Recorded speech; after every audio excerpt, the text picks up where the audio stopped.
MCN लाया है आपके लिए CCTV सर्विस।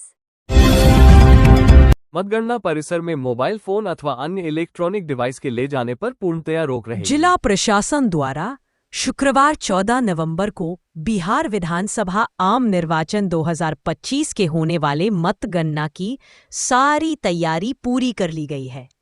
जिला निर्वाचन पदाधिकारी सह जिलाधिकारी निखिल धनराज निप्पानेकर एवं पुलिस अधीक्षक सैयद इमरान मसूद द्वारा आज RDNDJ कॉलेज स्थित वज्रगृह का निरीक्षण किया गया। इस दौरान उन्होंने वहां EVM की सुरक्षा व्यवस्था सहित मतगणना की तैयारियों का जायजा लिया तथा संबंधित सुरक्षा अधिकारियों को आवश्यक निर्देश दिए।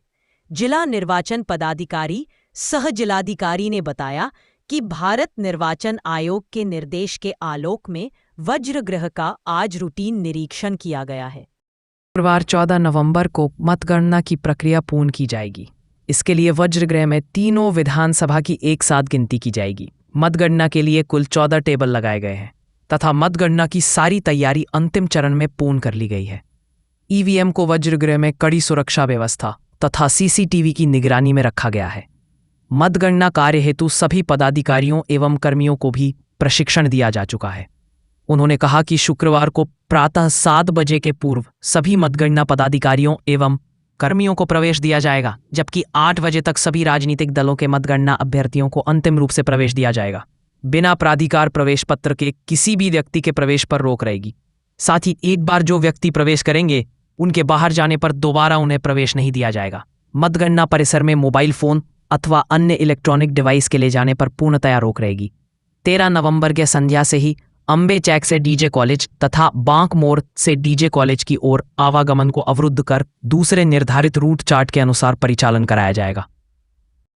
पुलिस पदाधिकारी एवं QRT की टीम द्वारा सतर्कता के साथ पूरे क्षेत्र में गश्ती की जाएगी। इधर पुलिस अधीक्षक ने बताया कि मतगणना को लेकर पूरे जिले में सुरक्षा व्यवस्था सक्रिय कर दी गई है। किसी भी पार्टी द्वारा जीत हार के बाद किसी तरह के विजय जुलूस अथवा अन्य किसी भी तरह के प्रदर्शन पर पूर्णतया रोक रहेगी। विधि व्यवस्था संधारण में किसी तरह की परेशानी उत्पन्न करने वालों के खिलाफ त्वरित कार्रवाई की जाएगी। होगा परसों, लेकिन हम लोग ने जितना भी फोर्स और स्टेट का यहाँ पर डेप्यूटेशन करना तो कर दिया है और यहाँ पे हम लोगों ने ड्रॉप गेट्स की व्यवस्था की हुई है अम्बे चौक पे और 3 भटिया पे। जिसके बाद हम लोग व्हीकल अलाउ नहीं करेंगे और जो भी अंदर प्रवेश किया जाएगा वो पासेस के बाद भी किया जाएगा। जिसको वैलिड पास होगा वही प्रवेश करेगा। मोबाइल एकदम 100% वर्जित रहेगा। सभी गेट्स पे हम लोग का सीनियर ऑफिसर्स का ड्यूटी रहेगा और मतगणना हॉल के बाहर, मतगणना परिसर के बाहर भी हम लोगों का डेप्यूटेशन रहेगा। QRT, mobile QRT, motorcycle QRT लगातार भ्रमणशील रहेगी। इसके अतिरिक्त हम लोगों का विशेष ध्यान जो है पूरे ज़िला में अलग अलग अनुमंडल में भी रहेगा, क्योंकि जैसे जो भी रिजल्ट आता है उसके अनुसार जो विधि व्यवस्था की समस्या अगर किसी तरह का इस तरह का कोई लोग हैं जो उत्पन्न करने का प्रयास करेंगे तो उन पर कड़ी कार्रवाई की जाएगी। हम लोग का जो QRTs हैं वो अनुमंडल लेवल पे भी लगातार भ्रमणशील रहेगा और जगह जगह के बारे में सूचना संकलन करते हुए हम लोग जो है इसकी समझ करते हैं। सर पार्टी के ये है कि एकदम क्लियर कट है इसमें गाइडलाइन के, क्योंकि मॉडल कोड ऑफ कंडक्ट लागू रहेगा और आगे भी लागू रहेगा। जब तक मॉडल कोड ऑफ कंडक्ट लागू रहेगा तब तक उसी के अनुसार हम लोग का अनुपालन कराना है।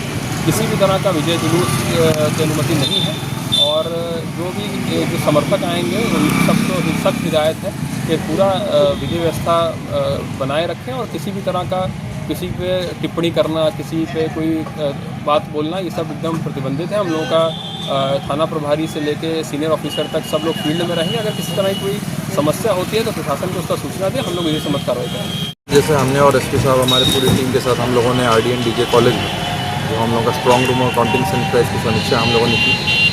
मुंगेर में जैसा लोग जानते हैं 3 विधानसभा है, तीनों का स्ट्रॉन्ग रूम और काउंटिंग सेंटर हम लोगों ने RDNDJ कॉलेज में बनाया। आर्ट्स एंड कॉमर्स ब्लॉक में हम लोगों का 165 मुंगेर का काउंटिंग होगा क्योंकि उसका स्ट्रॉन्ग रूम वही बना है। उसमें 14 टेबल हम लोगों ने लगाए हैं, 1 RO टेबल होगा। उसके अलावा पोस्टल बैलेट के लिए हम लोगों ने 5 टेबल लगाए हैं।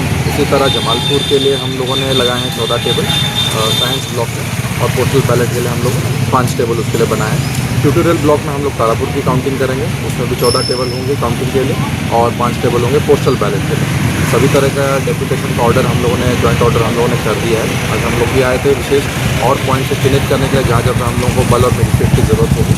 इसके अलावा इस बार हम लोग जो ट्रैफिक प्लान होगा उसको सुचारू रूप से हम लोग को लागू करने के लिए हम लोग सभी तरह का आवागमन अम्बे चौक से ही बंद कर देंगे और यहाँ से हम लोग 3 बटिया से ही हम लोग बंद कर देंगे। यहाँ पे पार्किंग का कोई हम लोगों ने जो कर्मी है उनके लिए हम लोगों ने पुलिस लाइन में व्यवस्था की है। बाकी जो एजेंट्स आएंगे उन लोगों के लिए हम लोगों ने अम्बे चौक से उस तरफ और यहाँ पे 3 बटिया के उस तरफ हम लोगों ने पार्किंग की व्यवस्था की है। हम लोग सभी कैंडिडेट से आग्रह करेंगे कि जो भी आपके एजेंट आएंगे वो 8 बजे से पहले प्रवेश कर जाए और एक बार प्रवेश करने पर फिर उनको बाहर जाने की अनुमति हम लोग देंगे नहीं। कोई तरह का इलेक्ट्रॉनिक डिवाइस और फ़ोन वो लेकर के नहीं आएंगे।